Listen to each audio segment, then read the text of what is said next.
వృశ్చిక రాశి వారికి ఎన్నడూ లేనటువంటి విధంగా ఆదాయ వ్యయాలు అద్భుతమైన రాజయోగంలో ఉన్నప్పుడు చైత్రమాస పూర్ణిమ సందర్భంగా అర్ధాష్టమ తిగ్రహ సంచార స్థితి దోషం ఉన్నప్పుడు తొలగించుకొని అఖండ రాజయోగం ఎలా పొందాలో ఈ వీడియోలో సవివరంగా సంపూర్ణంగా తెలుసుకుందాం.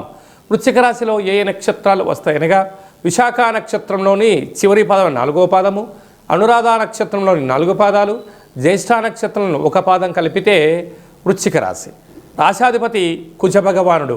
వీరికి అర్ధాశ్రమంలో సంచారము చేయడం వలన ఒకవైపు కుజదోషము, అక్కడే బుద్ధి భగవానుడు ఉండడం, రాహు సంచార స్థితి ఉన్నప్పుడు సంవత్సర ప్రారంభ కాల సమయంలోనే గత 12 ఏళ్ళుగా మీరు పడనటువంటి బాధ లేదు, మీరు అనుభవించని ఈతి బాధ లేవు.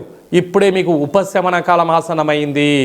ఈ చైత్ర పూర్ణిమ సందర్భంగా రాత్రిపూట ఒక బౌల్లో నీళ్లను నవధాన్యాలను వేసి చంద్రభగవానుని చూసి మీ మనసులో ఉండబడిన కోరికలను కూడా నెరవేరాలని చెప్పి దండం పెట్టుకొని ఆ యొక్క విజయ తిలకాన్ని మీరు దిద్దుకున్నట్లయితే, ఈ యొక్క నీటిని ప్రవహించే నీటిలో పోసినట్లయితే చేపలు జలజీవరాశులు తిని దోషాన్ని తొలగించుకొని అఖండ విజయం వృశ్చిక రాశి వారి సొంతం అవుతుందని చెప్పి గమనించాలి.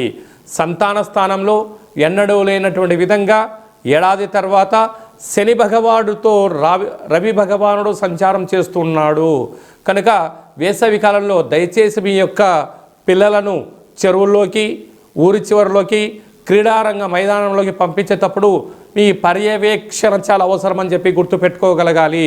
లేకపోతే భారీ మూల్యము ప్రమాదాలు జరిగే పరిస్థితి చాలా అధికంగా ఉంటుందని చెప్పి గమనించాలి.